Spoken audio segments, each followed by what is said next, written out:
তাইলে পরে ধরার চেষ্টা করবেন। যেমন ধরেন এইখানে ছিল 679, এখান থেকে কিন্তু 6 এর ডিজিটটা চলে গেছে। তো আমি যদি 79 না দেখাইতাম সিঙ্গেল কিন্তু একটা সিঙ্গেল ডিজিট হইতো এই 6।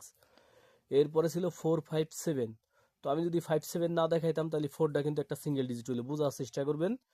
তারপরে ছিল 891, আমি যদি 91 না দেখাইতাম 8টা কিন্তু একটা সিঙ্গেল ডিজিট হইতো। এরপরে ছিল 568, তো 3 গুটিতে গেম শেষ হয়েছে, যাই হোক, কিন্তু তারপরেও কিন্তু আমি যদি 6 8 না দেখাইতাম 5 কিন্তু একটা সিঙ্গেল ডিজিট হইতো। এরপরে ছিল 679, তো আমি যদি 79 না দেখাইতাম তাহলে 6 কিন্তু একটা সিঙ্গেল ডিজিট হইতো। গত খেলায় দিছিলাম 457, এই ভিডিওগুলো কিন্তু আমি প্রতিনিয়ত দেই। তো গত খেলায় যদি আমি 57 যদি না দেখাইতাম 4 কিন্তু একটা সিঙ্গেল ডিজিট হইতো। গেম মারছে কি আমাদের, গেম মারছে হইলো 646, তো এইখান থেকে কিন্তু 4 এর ডিজিটটা কিন্তু সুন্দরভাবে কাজ করছে। তো এইবার যে কি আছে, এই যে 4 এর ডিজিটটা সুন্দরভাবে গেমে ঢুকছে। এরপরে এইখানে গেম আছে কত, এবার 646, তো 646 যদি থাকে এইখানে কিন্তু দেখেন 64856 মানে প্রথম যে সংখ্যাটা বাইরিছে ওই সংখ্যাটাই কিন্তু গেমে কিন্তু ঢুকে গেছে।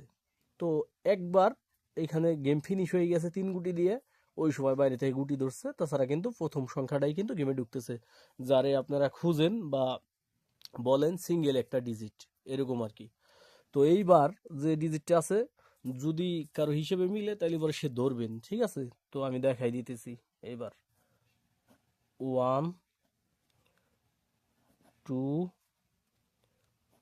4, এই আছে তিন তিন গুটির একটা টাচ আছে 1 2 4, সেম এই যেরকম 4 5 5 এর 2 ঘর উপরে, 6 7 7 এর 2 ঘর উপরে, 5 6 6 এর 2 ঘর উপরে, 8 9 9 এর 2 ঘর উপরে, 4 5 5 এর 2 ঘর উপরে, 6 7 7 এর 2 ঘর উপরে। এবার আছে 1 2 2 এর 2 ঘর উপরে। তো আশা করি যে এই যে যে 1 এর ডিজিটটা আছে যদি সেম এইভাবে আসে তাহলে পরে 1 কিন্তু একটা সিঙ্গেল ডিজিট আমাদের এই খেলার জন্য, যদি কারো হিসেবে মিলে। তবে আমার হিসেবে মিলে না, 1 সিঙ্গেল ডিজিট আমার হিসেবে হয় না, তারপরও এডি স্বাভাবিক, যেটা হয় না ওইডি তারা নেয়। তো আপনাদের হিসেবে যদি মিলে যে এইভাবে কাজ করতে পারে, 1 2 3 4 5 6 খেলা যেহেতু কাজ করছে, 7 নম্বর খেলা, তো থাইল্যান্ডি 6 খেলা পর পর অনেক সময় হিসেব কিতাব চেঞ্জ করে। তো ওই হিসেবে 1 আর কি একটা সিঙ্গেল ডিজিট হয়, তারপর আপনারা খেয়াল করবেন যদি হিসেবে আসে